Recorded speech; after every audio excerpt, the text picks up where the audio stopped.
कभी सोचा है आजकल की बड़ी ब्लॉकबस्टर फिल्में देखने में एक जैसी क्यों लगती हैं? ऐसा लगता है जैसे कोई हिट फॉर्मूला मिल गया हो और बस उसे ही नई पैकिंग में बार बार पेश किया जा रहा हो। आज हम इसी ब्लॉकबस्टर फॉर्मूले की एक एक परत को खोलकर देखेंगे। चलिए इसी दमदार लाइन से कहानी की शुरुआत करते हैं। ये शब्द हमें सीधे उस अंधेरी खूनी दुनिया में ले जाते हैं जहां डर ही सबसे बड़ी ताकत है। ये सिर्फ एक डायलॉग नहीं है, ये उस साम्राज्य की नींव है जिसे हम आज बनते और बिखरते हुए देखने वाले हैं। तो सवाल ये है कि आज के जमाने का एक एंटी हीरो आखिर बनता कैसे है। हम सिर्फ एक कहानी नहीं सुनेंगे बल्कि उस रेसिपी को समझेंगे जिससे आज के दौर का एक यादगार किरदार तैयार होता है।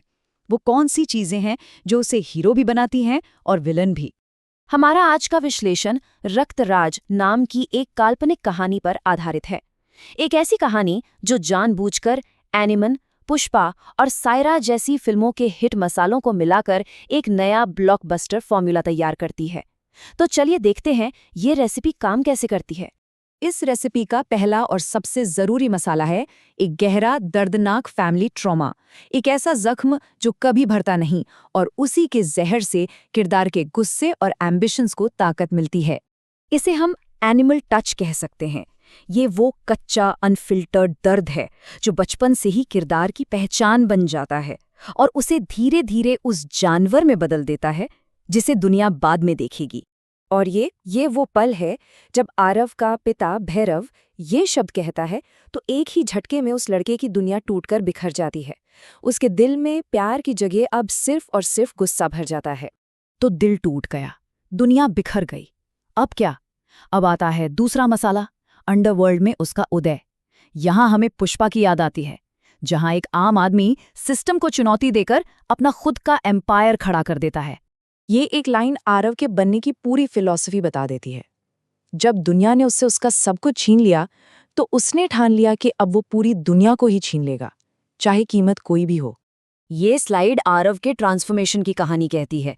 ये 4 कदम दिखाते हैं कि कैसे वो अपनी पुरानी पहचान को दफनाकर एक नई खौफनाक पहचान बनाता है जिसे दुनिया रक्तराज के नाम से जानने वाली थी।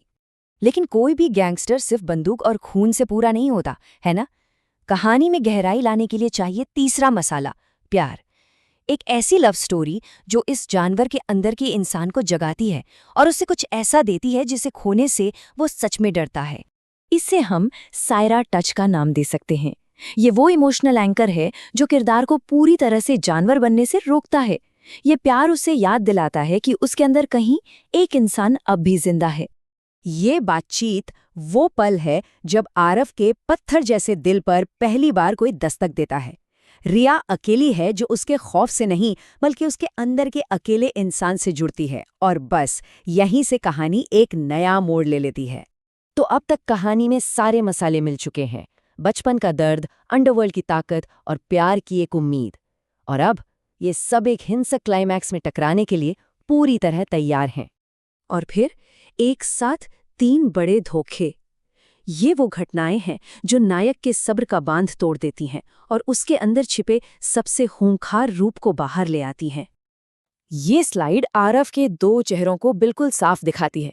एक तरफ वो इंसान है जो प्यार के लिए तरसता है और दूसरी तरफ वो जानवर जो अब सब कुछ तबाह करने पर तुला है। ये वो पल है जब वो पूरी तरह से अंधेरे को अपना लेता है। अब कहानी अपने सबसे दर्दनाक टकराव पर पहुंचती है। ये लड़ाई सिर्फ दुश्मनों से नहीं है बल्कि उस इंसान से है जिसने उसे पैदा किया और फिर उसे अपनाने से इनकार कर दिया। आरव की ये आखिरी दिल तोड़ने वाली गुहार दिखाती है कि उस जानवर के अंदर आज भी वो छोटा बच्चा जिंदा है जो बस अपने पिता का प्यार चाहता था। और बस एक गोली की आवाज। ये स्लाइड दिखाती है कि पिता बेटे के इस रिश्ते का अंत कितना दुखद और फाइनल है। कुछ रिश्ते सुधर नहीं सकते, वो सिर्फ खत्म हो सकते हैं। चलिए अब हिंसा के बाद क्या हुआ उस पर चलते हैं। आरव को जीत तो मिल गई, लेकिन इस जीत की असली कीमत क्या थी? रिया के ये आखिरी शब्द, यही कहानी की सबसे बड़ी ट्रेजेडी है कि जिसे बचाने के लिए आरव जानवर बना, आखिर में उसी को हमेशा के लिए खो दिया। ये आखिरी तुलना पूरी कहानी का सार है। उसे वो सब कुछ मिला जिसके लिए वो लड़ा, एम्पायर, पावर, दुनिया। लेकिन उसने वो सब कुछ खो दिया जो असल में मायने रखता था, प्यार, सुकून और खुद अपनी इंसानियत। नैरेटर की ये आखिरी लाइन पूरी कहानी की थीम को एक वाक्य में समेट देती है। एक ऐसी जीत जिसका कोई मतलब नहीं, क्योंकि इस जीत को पाने में सब कुछ हारना पड़ा। और अंत में हीरो के अपने शब्द, ये उस खालीपन को दिखाते हैं जो सिंहासन पर बैठने के बाद भी उसे महसूस होता है। राज तो मिल गया, पर राजा अकेला रह गया। हम आज की बात इसी सवाल के साथ खत्म करेंगे।